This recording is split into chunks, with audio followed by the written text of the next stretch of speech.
असं की इंडिया आघाडी याची बैठक अलीकडे काही झालेली नाही आणि त्याचं कारण एक आम्ही असा निर्णय घेतला होता की इंडिया आघाडीमध्ये जे पक्ष आहेत त्या सगळ्यांनी एकत्रित काम करावं, पण काही पक्षांची स्थिती किंवा काही बहुसंख्य पक्षांची स्थिती असेल की ते राज्यापुरते सीमित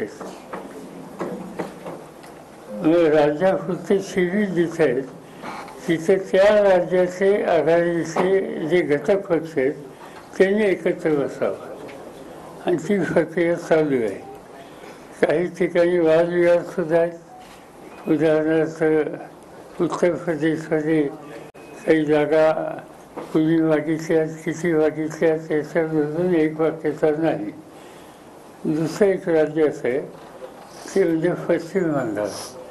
त्याही ठिकाणी यासंबंधी आणखी अडचणी जास्त आहेत आणि त्याचं कारण तिथे काही पक्ष ट्रॅडिशनली एकमेकाच्या विरुद्ध आहेत. उदाहरणार्थ तृणमूल काँग्रेस विरुद्ध CPM, तृणमूल काँग्रेस विरुद्ध काँग्रेस, हे जे प्रश्न आहेत ते काही अद्याप आम्ही हाताळलेले नाहीत. जिथे जिथे शक्य आहे ते संपावं आणि जे 2-3 उदाहरणं सांगितली अशी स्थिती आहे त्या ठिकाणी नंतर पुन्हा एकदा सिनियर लोकांनी बसावं, शक्यतो बाहेर राज्याच्या, आणि ती प्रक्रिया आता लवकर सुरू होईल. साहेब, काल तुम्ही असं म्हणला की राहुल गांधी कधी सहभागी होत आहे या प्रक्रियेमध्ये? आता त्यांचे भारतीय जोडो यात्रा सोडून कधी प्रक्रियेत सहभागी होत आहेत? त्याच्यामध्ये खरगे हे सहभागी होतात काँग्रेस पक्षाच्या वतीने, ते पक्षाचे अध्यक्ष आहेत. साहेब, काल तुम्ही म्हणला की 39 जागावर महाराष्ट्रात एकमत झालेलं आहे. तर राहिलेल्या कुठल्या जागा आहेत आणि त्या 39 मध्ये कोल्हापूर सांगणार नाही, ते मी आता सांगणार नाही. कारण एक असं की ते जे महाराष्ट्रातलं डिस्कशन आहे त्याच्यात मी असत नाही. त्याची जी कमिटी आहे त्याच्यामध्ये आमच्याकडनं जयंत पाटील आहेत, त्याच्यानंतर काँग्रेस पक्षाचे अध्यक्ष नाना पटोले ते त्याच्यामध्ये आहे, शिवसेनेच्या वतीनं संजय राऊत आहेत, असे हे लोक ते बसतात. आणि त्यांनीच मला सांगितलं की इतक्या जागेवर साधारणतः आमचं अंडरस्टँडिंग आहे आणि काही जागेच्या संबंधी आमच्यामध्ये जे असेसमेंट आहे त्यामध्ये अंतर आहे. बघूया आता ते उद्या बसणार आहेत. एमएसपीच्या प्रश्नावर उत्तर भारत पुन्हा अस्वस्थ होतोय. एमएसपीच्या प्रश्नावर उत्तर भारत शेतकरी पुन्हा आंदोलन करतात. नाही, हा विषय समजतो. मग स्वाभिमानी आणि वंचितचा काय निर्णय झाला का या संदर्भात? बाळासाहेब आंबेडकर यांच्याबरोबर त्याच्या आमच्या सहकार्यांच्या झाल्यात.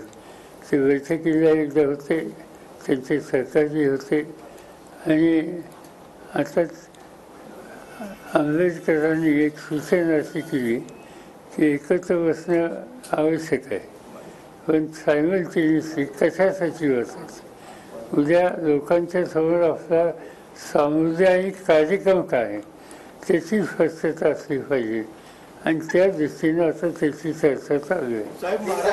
महाराष्ट्राबाहेर राष्ट्रवादी लोकसभेच्या काही उमेदवार उभे करणार आहेत का? फार थोडे. लक्षद्वीपचा एक सिटिंग कॅन्डिडेट आहे, आता खासदार आहे, असे काही काही ठिकाणी. मध्यंतरी तुम्ही निपाणीचा दौरा केला, तिथं पण तिथं सुदैवानं आता काँग्रेसचं राज्य ते म्हणजे आम्ही एकत्र असलेले लोक त्यांच्याशी आम्ही चर्चा करतो. जागा वाटपामध्ये रस्सीकेच हा प्रकार पाहायला मिळणार नाही का? कारण आपण पाहतो की प्रत्येक जागेवर विचार करून चर्चा करून निर्णय घेतला जातो. कारण यापूर्वी आपण पाहिले की अनेक जण दावा करत होते, त्यामुळे परिस्थिती वेगळी व्हायची आणि त्या फुटीचा फायदा दुसऱ्यांना व्हायचा. साधारणतः वेगवेगळे राजकीय पक्ष ज्यावेळी एकत्र बसायचं म्हणतात त्यावेळेस साहजिकच आहे की प्रत्येकाच्या काही अपेक्षा असतात, त्यांच्या सहकार्याचा आग्रह असतो. आत्ताच मला मार्क्सवादी कम्युनिस्ट पक्षाचे नेते भेटून त्यांनी त्यांची यादी दिली. त्याच्यामध्ये असं दिसतं की त्याच्या काही जागा इतरांनी मागितलेल्या आहेत. हा साधारणतः ही स्थिती निगोसिएशनमध्ये होतेच. 3 जागांबद्दल अद्यापही वादविवाद सुरू आहेत, चर्चा सुरू आहेत सांगितले महाराष्ट्रातल्या. त्याच्यावरती अजून जास्त वरिष्ठांसोबत आणि चर्चा होणार आहे ती काल मी म्हटलं. त्या जागा नेमक्या कुठल्या? आणि त्याची बैठक उद्या तुम्ही नका सांगू. काही चिंता करू नका माझी, हे लोक काय तर ही चर्चा त्यांची उद्या असेल. उद्या बसतील बघूया 2-3 दिवसात काहीतरी मार्ग नाही. अशोक पवारांसारखे अशोक चव्हाणांसारखे नेते चर्चेमध्ये असतात, अचानक उठतात, तिकडे जातात. अजूनही काही नेते असे आहेत असं वाटतंय का? कारण चर्चा जी आहे, चर्चा केली जाते ती सगळी बाहेर जाऊ शकते तुमची. असं आहे की अशोक चव्हाणांच्या बद्दलचं हे उदाहरण आम्हा सगळ्यांना थोडं आश्चर्यकारकच. पण मला स्वतःला तितकं आश्चर्यकारक वाटत नाही. आणि त्याचं कारण भाजपने एक गेल्या 10 वर्षाचा परफॉर्मन्स आणि विरोधकांच्या बद्दलची त्यांची मतं याचा एक व्हाईट पेपर काढला. आणि त्याच्यामध्ये आदर्श सोसायटी आणि अशोक चव्हाण यांचा उल्लेख होता. हे उल्लेख त्या ठिकाणी झाल्याच्या नंतर साधारणतः आम्हाला असं वाटायला लागलं की कदाचित ही एक प्रकारची धमकावणी असण्याची शक्यता आहे. आणि ती धमकावणी असली तर त्याचे परिणाम काय होतील ते परिणाम झाले. साहेब, याला एक जोडून प्रश्न विचार, महाविकास आघाडीमध्ये काही संभ्रमावस्था निर्माण व्हावी म्हणून काही बातम्या मुद्दाम हे केल्या जातात, विरोधात केल्या जातात. अशोक चव्हाण ज्यावेळी गेले तिकडे भाजपमध्ये, त्यावेळी 1-2 दिवस बातमी येऊन गेली की आता राष्ट्रवादी काँग्रेसमध्ये विलीन होणार किंवा तुमची एकी होणार, अशा काही 2-3 दिवस फक्त बातम्या येऊन गेल्या. असं की काँग्रेस आणि आम्ही आज एकत्रच काम करतोय. काँग्रेस आणि उद्धव ठाकरे याच्यामध्ये काही आमच्यात वेगळेपणा आता नाही आहे. आणि त्यामुळे साहजिकच अनेक वेळा आम्ही एकत्र बसतो, चर्चा करतो. याचा अर्थ विलीनीकरण होण्याची आवश्यकता नाही. काल सुप्रीम कोर्टाने चंदीगडच्या मेयरच्या इलेक्शनबद्दल जे घड्याळाचे काटे एकंदरीत मागे फिरवलेले आहेत, तर एकंदरीत अशा वातावरणामध्ये म्हणजे आपली प्रतिक्रिया काय आहे? आणि असं आहे की हे जे चंदीगडचं उदाहरण आहे, चंदीगडला झालं काय, आपचे काही लोक निवडून आले, भाजपचे काही लोक निवडून आले, काँग्रेसचे काही लोक निवडून आले. याचं एकाला कुठलं स्पष्ट बहुमत नव्हतं. तिथं जे राज्य निवडणूक आयोगाच्या वतीनं ज्यांच्यावर जबाबदारी सोपवण्याची, इलेक्शन कंडक्ट करायची, त्यांनी आपच्या लोकांचे आणि काँग्रेसच्या लोकांचे 8 मतं जी दिलेली आहेत ती वाद ठरवली. आणि वाद सगळ्यांच्या समोर मतपत्रिकेचं ते मत काढलं आणि त्याच्यावर खुली मारली आणि ती मत बाद केलं. आता हे 100% बेकायदेशीर कृत्य होतं. शेवटी आम्ही लोकांनी सांगितलं आपण कोर्टात जा. कोर्टात गेले आणि कोर्टाने अत्यंत गंभीर भाषेत त्या यंत्रणेला ताशेरे मारले. ती सगळी मतं ग्राह्य धरली आणि ग्राह्य धरून काल आपचा महापौर हा झाला. सत्तेचा गैरवापर कसा करतात याचं उत्तम उदाहरण हे चंदीगडचं होतं. आणि कोर्टाने त्या संबंधीची आपली तीव्र मतं मांडलेली आहेत. याच्यातून एक गोष्ट स्पष्ट होते, आजचे राज्यकर्ते कोणत्याही मार्गाने अपोजिशनला कसं बाजूला करता येईल हे प्रयत्न करतात. आगामी निवडणुकामध्ये सुद्धा अशा पद्धतीनं दुरुपयोग होऊ शकतो असा संशय वाटत नाही का आपल्याला? संशय नाही. आमच्या आता राष्ट्रवादी त्याचा अध्यक्ष मी आहे, त्या संबंधीचा निकाल असाच घेतला. आणि त्याच्यामध्ये काही संशय नाही. अगामी निवडणुकामध्ये मागणी काय केली, निकाल काय घेतला, पक्षाचं स्थापना मी केली आणि तो पक्ष आमच्या हातातनं काढून दुसऱ्यांना दिला. याच्यावर त्याची चिन्ह आमच्या घड्याळ होतं, ते आमचं चिन्ह काढून दुसऱ्यांच्या हातामध्ये दिलं आणि त्याच्यात आम्ही कोर्टात गेल्याच्या नंतर का निर्णय आला की हा आम्हाला पक्ष म्हणून चालवायचा अधिकार आहे. चिन्हाच्या संबंधीचा जर वेगळा काही विचार असेल तर निवडणूक आयोगानं 7 दिवसाच्या आत आम्ही अर्ज केल्याच्या नंतर आम्हाला चिन्ह द्यावं आणि यासंबंधी सुप्रीम कोर्टाने निवडणूक आयोगावर ताशेरे वाढले. त्यामुळे जसं आमचं झालं तसं आमचंही झालं. पण सुदैवानं अजून या देशाची न्यायव्यवस्था ही कुठे आम्हाला जाता येते अशी आहे आणि त्यामुळं काही ना काहीतरी फसणं सोडवता येतं. पक्षांतर बंदी कायद्यामध्ये बदल केले पाहिजे असं शाहू महाराजांनी काल म्हटलेलं आहे. पक्षांतर बंदी कायद्यामध्ये काही त्रुटी देखील आहेत, त्या बदलणं गरजेचं आहे त्यांनी म्हटलं. या सगळ्याच्या पार्श्वभूमीवर आता तो त्यांना विचारलं पाहिजे, मी ऐकलं तुम्ही म्हणता ते आवश्यक वाटतं. कारण कसं होतं की निवडणूक आयोग जो निर्णय घेतो त्यामध्ये बऱ्याच गोष्टीच्या त्रुटी दिसून येत आहेत. नाही कसं आहे, आता इलेक्शनची प्रक्रिया संपेपर्यंत आता काही फारसं करता येणार नाही. पण निवडणुकीची प्रक्रिया संपल्याच्या नंतर आम्ही सगळेजण नक्की मागणी करू की याच्या संबंधीची सगळ्या राजकीय पक्षांनी बसून चर्चा केली पाहिजे. निवडणूक आयोगाच्या संबंधी एक पत्र आमच्या पुढे ज्या त्यांच्याबद्दलच्या शंका आहे याबद्दलचं आम्ही निवडणूक आयोगाला पाठवलं.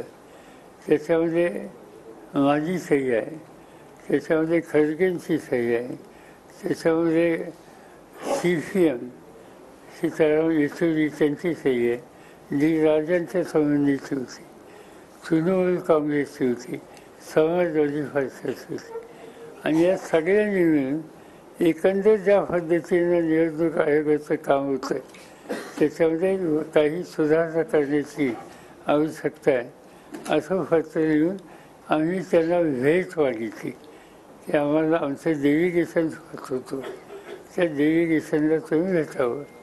आम्हाला त्यानंतर एक 6 पानाचं निवडणूक आयोगाचं पत्र आलं की आम्ही करतो ते कसं योग्य आहे आणि त्यामुळे भेटायची आवश्यकता नाही. आता डेमोक्रेसीमध्ये भेटायची आवश्यकता नाही, डायलॉग नको, हे कधी योग्य नाही. पण आज आम्ही त्याच्याबद्दल काही करू शकतो. महाराष्ट्रातल्या त्यामध्ये कोल्हापूरची जागा आहे का? कारण सतीश पाटील जे ते काँग्रेसच्या जागेसाठी आग्रह धरताना या साहेबांनी सांगितलं तो निर्णय खालच्या लोकांच्यावर आहे. कोल्हापूरच्या उमेदवारी संदर्भात काही चर्चा झाली का? तुम्ही 2 दिवस कोल्हापूरात आहे, काल बैठक पण झाली, चर्चा झाली, तर कोल्हापूरच्या उमेदवारी संदर्भात काय फीडबॅक मिळाला का, चर्चा झाली का? नाही काय मी काही चर्चा केली म्हणजे आम्ही लोक बसलो होतो ह्याच्या घरी असं की काय चर्चा झाली का? आता आम्ही काय ते जेवण चांगलं होतं उमेदवारीबाबत काय चर्चा झाली का? योगेंद्र पवार ऍक्टिव्ह झालेले आहेत. काल एकाच दिवसात 2 वेळा तुम्ही शाहू महाराज साहेबांच्या उमेदवारीबद्दल भूमिका म्हणजे तुमची इच्छा व्यक्त केली, तर त्यांच्याकडनं तसा काय फीडबॅक आपल्याला आला आहे? असं एका वर्तमानपत्रात तुम्ही आज वाचलं त्यांनी काही म्हणलंय म्हणून. असं आहे त्यांनी त्यांचं मत सांगितलं की आम्ही मागणी केली असं नव्हे. हा विषय निघाला कुठनं?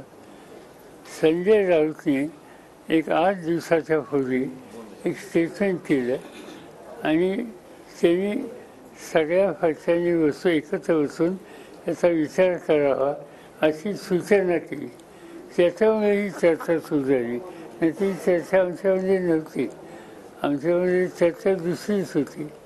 आता आणखीन एक पक्ष इथं निघाला आहे पॅलेसमधनं, तर त्याच्याबद्दलची चर्चा बाहेर होती.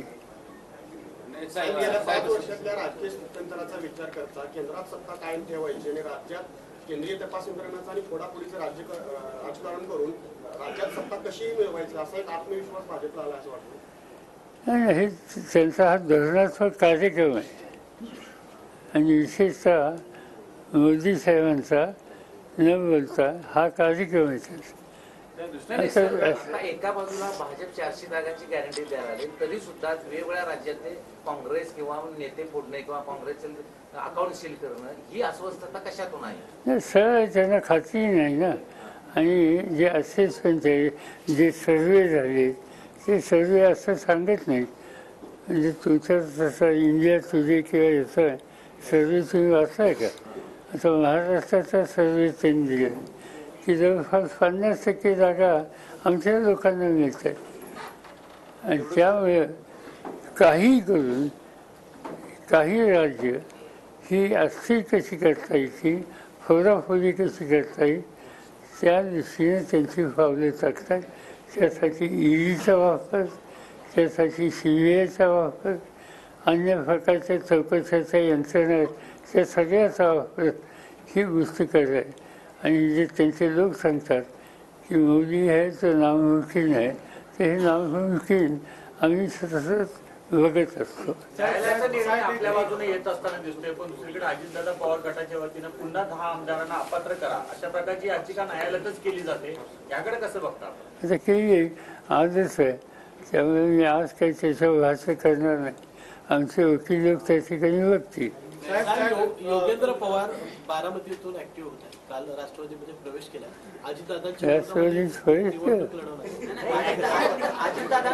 अजितदादांसोबत होते ते, मात्र त्यांनी आता अजितदादांपासून बाजूला राहून वेगळं युवा संवाद कार्यक्रम आधीचे राजकारणात होते हेच मला माहिती. ते व्यावसायिक आहेत, त्यांचा स्वतःचा मोठा व्यवसायांची करतात.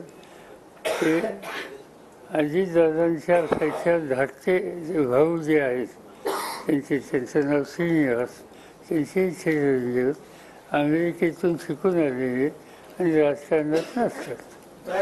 आले तर स्वागत होईल का? आता कुणी एखादी भूमिका घेतली तर त्या भूमिकेच्या संबंधी वेगळं मत व्यक्त करायचं कारण काय? कुठेही त्यांना काम करायची इच्छा असेल तर अधिकार आहे. 272ची मॅजिक फिगर भाजपला मिळू न देण्यासाठी काँग्रेसचा आलेख वाढला पाहिजे किंवा काँग्रेसचा परफॉर्मन्स वाढला पाहिजे असं तज्ज्ञांचं मत आहे. आणि आता जी राहुल गांधींची भारत जोडो न्याय यात्रा सुरू आहे त्याचा कुठे इम्पॅक्ट पडेल असं तुम्हाला वाटतंय का? तुमचं असेसमेंट काय आहे? असं आहे की राहुल गांधींची जी पहिली यात्रा आहे ती 2 भागात झाली. एक पहिला टप्पा होऊन गेला आणि आता दुसरा टप्पा. पहिल्या टप्प्यानंतर कर्नाटकातली निवडणूक झाली. कर्नाटकामध्ये भाजपचं राज्य होतं आणि तिथं आज काँग्रेस सत्तेवर आहे. याचा अर्थ त्यांचा दौरा जो आहे, यात्रा जो आहे त्याचा परिणाम हा काहीतरी होतोय असं दिसतंय. मार्चपर्यंत वाढवलेली आहे, याकडे कसं बघता? कांदा निर्यात बंदी वाढवलेली आहे. असं आहे की त्याच्या प्रत्येक गोष्टीच्या बद्दल सरकारचे निर्णय अत्यंत चुकीचे. एक तर कांदा निर्यातीला बंधन घालायचं काही कारण नव्हतं. काय त्याच्यामुळे काही फार बिघडलं असतं असं नाही. मला आठवते की मी शेतीमंत्री असताना कांद्याचे भाव वाढले आणि भाजपचे लोक सभागृहामध्ये गळ्यात कांद्याच्या माळा घालून आले आणि दंगा केला. स्पीकरने मला आदेश दिला की तुम्ही स्पष्टीकरण करा. मी सांगितलं की हा जिरायत शेतकऱ्याचा पीक आहे. कांदावाला कोणी फार मोठा बागायतदार नसतो. कधी नाही तर त्याला 2 पैसे मिळाले तर त्यासाठी एवढा दंगा करायचं कारण नाही. आणि तुम्ही गळ्यात कांद्याच्या माळा घाला नाही तर कवड्याच्या माळा घाला. मी या कांदा उत्पादकांना मदत करणार आणि त्यामध्ये बंदी मी अजिबात घालणार नाही. तुम्ही बोललो नाही. असं की काही गोष्टीच्या बद्दल सरकारने संवेदनशीलपणाची भूमिका घेतली आहे. आता कोल्हापूर जिल्हा हा साखर ऊस उत्पादन करणारा शिकवणारा जिल्हा. प्रधानमंत्र्यांनी जाहीर केलं की तुम्ही साखर जशी करता तसे इथेनॉल करा. अनेकांनी इथेनॉलचे प्लॅन्ट टाकले. आता दुसरी ऑर्डर अशी काढली की डायरेक्ट तुम्ही इथेनॉल करायचं नाही. प्रश्न असा आहे, कारखाने उभे राहिले आणि त्याचा कच्चा माल ऊस, त्याच्यापासून ही कारखानदारी नवीन प्रॉडक्ट सरकारने सांगितलं म्हणून काढू इच्छितो, त्याच्यावर आता बंदी आली. की कारखाना टाकायला 100 कोटीचं कर्ज घेतलं, त्याचं काय करायचं? तसंच हा कांद्याच्या निर्यातीचं. कांद्याच्या निर्यातीला विशेषतः मोठं मार्केट हे बांगलादेश आहे आणि लोकांनी करार केले तिथे. आणि करार केल्याच्या नंतर आता सरकारने बंदी घातली, नंतर उठवली, परत काल जाहीर केलं की इतक्या तारखेपर्यंत आहे. हा जो धर्सवतपणा आहे, तो धर्सवतपणा शेती अर्थव्यवस्थेला अत्यंत घातक आहे. माझं स्वतःचं एक उदाहरण सांगतो. मी श्रीलंकेला गेलो, शेतीमंत्री होतो देशाचा, आणि तिथे गेल्याच्या नंतर आपल्याकडे तांदूळ जास्त होता, तर तो तांदूळ घ्यावा म्हणून तिथले राष्ट्रपती राजपक्षे, त्यांचं नाव, राजपक्षांच्या माझ्या बैठकीमध्ये मी त्यांनी सांगितलं की आम्ही तुम्हाला तांदूळाचा पुरवठा करू इच्छितो. त्यांची गरज होती. त्यांनी मला फळाची सांगितलं की आम्ही तुमचा माल घेत नाही. म्हणजे का, काही क्वालिटीचा प्रश्न आहे का? त्यांनी असं उत्तर दिलं, तुमची क्वालिटी उत्तम आहे, पण तुमच्याशी करार केल्याच्या नंतर तुमच्या देशात त्या मालाच्या किमती वाढल्या की तुम्ही लगेच बंदी घालता, आणि त्याचा परिणाम आमच्या लोकांना, आम्ही इथं माल घेणार होतो आणि तुमची गरज भागवणार होतो, हे जे आम्ही आश्वासन दिलं ते आम्ही फार चालू शकत नाही. तुमच्या धोरणात ज्यावेळेस कन्सिस्टन्सी, त्यावेळेला आम्ही चर्चा करू. हा तिथल्या राष्ट्रपतींनी मला स्वतःला सांगितलं, आणि म्हणून आम्ही त्यानंतर हे कधी होऊन दिलं नाही. पण हल्लीचं सरकार हे दर 15 दिवसाला निर्णय बदलतो, आणि त्याचा परिणाम विशेषतः शेतकऱ्यांचा अतिशय वाईट होतो. MSP संदर्भात केंद्रानं जो प्रस्ताव ठेवला होता की काही अन्नधान्य असतील त्यांना 5 वर्ष आम्ही खरेदी करू असे गॅरंटी दिली होती, परंतु तो प्रस्ताव मान्य झाला नसल्यामुळे आज पुन्हा एकदा शेतकरी दिल्लीकडे जाण्याच्या तयारीत आहे. ही जे सांगितली कारणं, त्यामुळे पंजाब, हरियाणा, वेस्टर्न UP इथले शेतकरी अतिशय अस्वस्थ आहेत. तुम्ही बघितलं की या देशाच्या इतिहासात असं कधी आंदोलन झालं नाही की दिल्लीच्या सीमेवर 1 वर्षभर शेतकरी बसले. दिल्लीचा उन्हाळा अत्यंत कडक असतो, दिल्लीची थंडी अत्यंत कडक असते, आणि सवण घेतलेले लोक 1 वर्षभर हजारोच्या संख्येनं तिथून राहतात. ही काही साधी गोष्ट नाही. आणि त्यांची मागणी MSPची होती, आणि त्यानंतर त्यांच्या मागण्या काही प्रमाणात सरकारने पुऱ्या केल्या, ते उठले, आणि आता त्यांची जी तक्रार आहे, प्रत्यक्ष खरेदी करायची वेळ आली त्यावेळेला केंद्र सरकार पुढे येत नाही, म्हणून पुन्हा सुरू झाली. याचा अर्थच हा आहे की या सरकारच्या धोरणात दर्शवपणा आहे, आणि उत्पादन करणारा जो कष्टकरी शेतकरी आहे त्याला न्यायाची भूमिका नाही. तुम्ही जे सांगितलं साहेब एक मगाशी तुम्ही सांगितलं पक्षांतर बंदी कायद्यासंबंधी थोडं मागूया, पण जे आता हे या नवीन कायद्यासंबंधी ज्यांनी महाराष्ट्राच्या बाबतीत 2 निकाल दिले, राहुल नार्वेकर त्यांची अध्यक्षपदी नियुक्ती केलेली आहे या समितीच्या अध्यक्षपदी. मग हा नवीन येणारा कायदा व्यवस्थित असेल असं वाटते का? आज काय सांगता येईल त्याच्यात, कारण आजच राहुल नार्वेकरांच्या आमच्याबद्दलचं निर्णयाचं युद्ध आमच्या विरोधकांनी हायकोर्टात जायचा निर्णय घेतला आहे. त्याची केस आज आहे, आणि त्यामुळे आज मी काही त्याचं भाष्य करणार. एकाकीपणाची संघर्ष यात्रा पद्धतीची असेल यापुढे, एकाकीपणाची संघर्ष यात्रा ह्या पुढची कशा प्रकारे असेल तुमची? कशामध्ये? आता तुम्ही एकाकी पडलात असं असं समाजामध्ये बोललं जाते की बाबा सगळे लोक तुमच्या बाजूने सोडून गेले अशा पद्धतीनं. आता ह्या पुढचा संघर्ष कशा पद्धतीनं आता या गोष्टी अशा मला फारशी चिंता करणारच असं वाटत नाही. तर एक गोष्ट सांगतो, 1980 साली माझ्या पक्षाचं 59 आमदार निवडून आले. अंतुले मुख्यमंत्री होते आणि निवडणूक झाल्याच्या नंतर मी सुट्टीवर परदेशाला गेलो. 10 दिवसांनी परत आलो तर 59 आमदाराच्या पैकी 6 सोडून सगळे गेले. म्हणजे 3 महिन्यात मी विरोधी पक्ष नेता होतो, तर विरोधी पक्ष नेतेपद गेलं आणि मी 5 लोकांचा नेता होतो.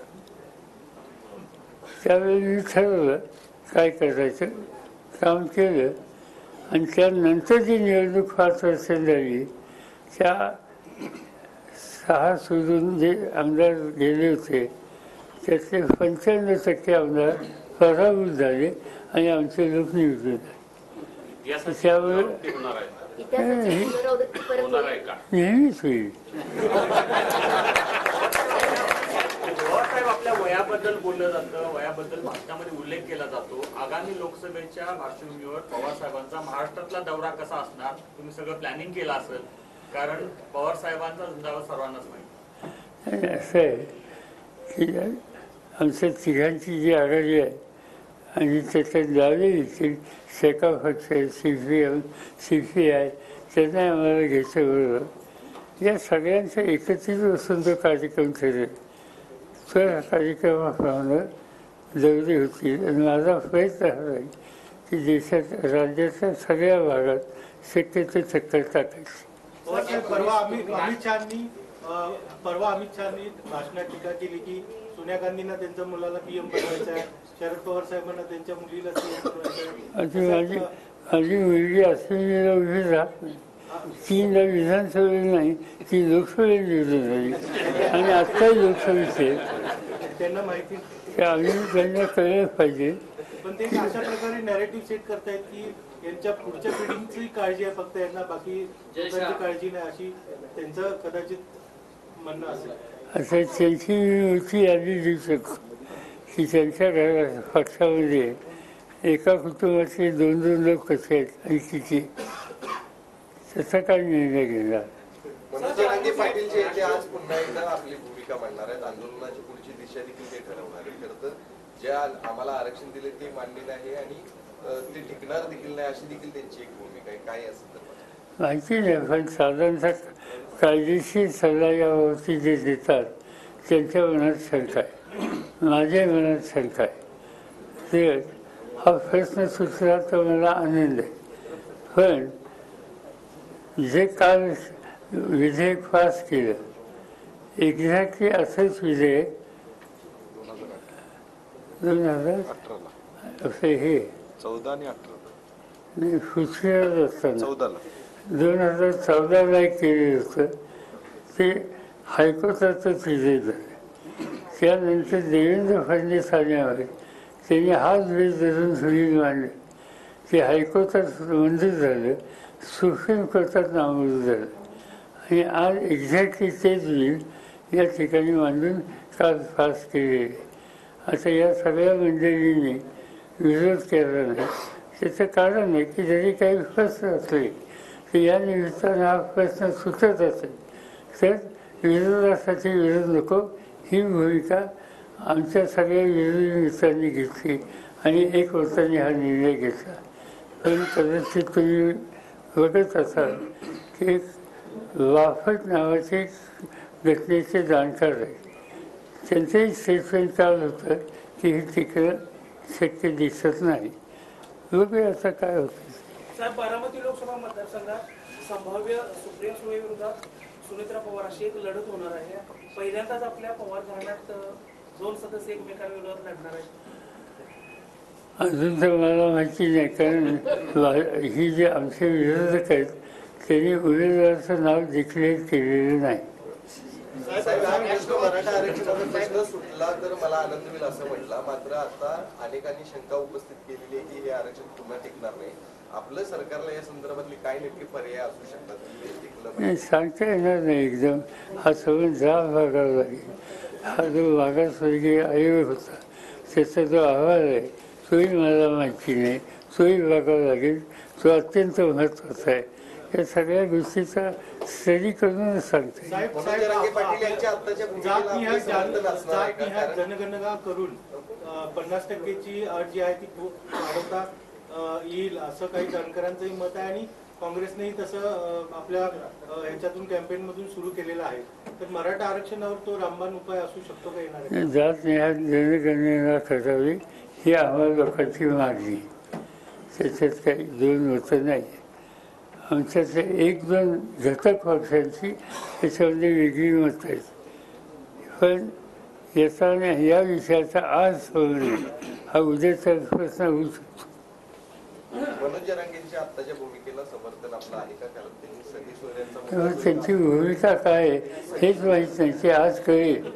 त्यांची आजच बैठक आहे. ती झालं तर नंतर सांगू. निवडणुकीच्या पार्श्वभूमीवर सोशल मीडियाचे जे काही हे होतं त्याच्यावर बंद आणण्याचा प्रयत्न केंद्र सरकार करते अशा प्रकारची माहिती मिळते. मागच्या निवडणुकांमध्ये सर्वांना सोडलं होतं रिकामं, आता त्याच्यामध्ये बंदी आणण्याचा प्रयत्न केला जातो असं दिसतंय. सगळं साधी गोष्ट आहे. सोशल मीडियाचा सोडा, एक चॅनल तुमच्यापैकी त्यांनी काही बातम्या दाखवल्या, काही अनालिसिस केलं, त्यांना सांगितलं की इतके दिवस तुम्ही बंद ठेवा.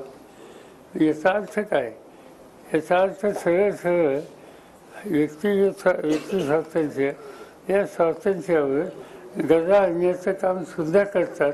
त्यांच्यापेक्षा वेगळी मतं मांडली तर एक प्रकारची हुकुमशाही. एक प्रकारची हुकुमशाही.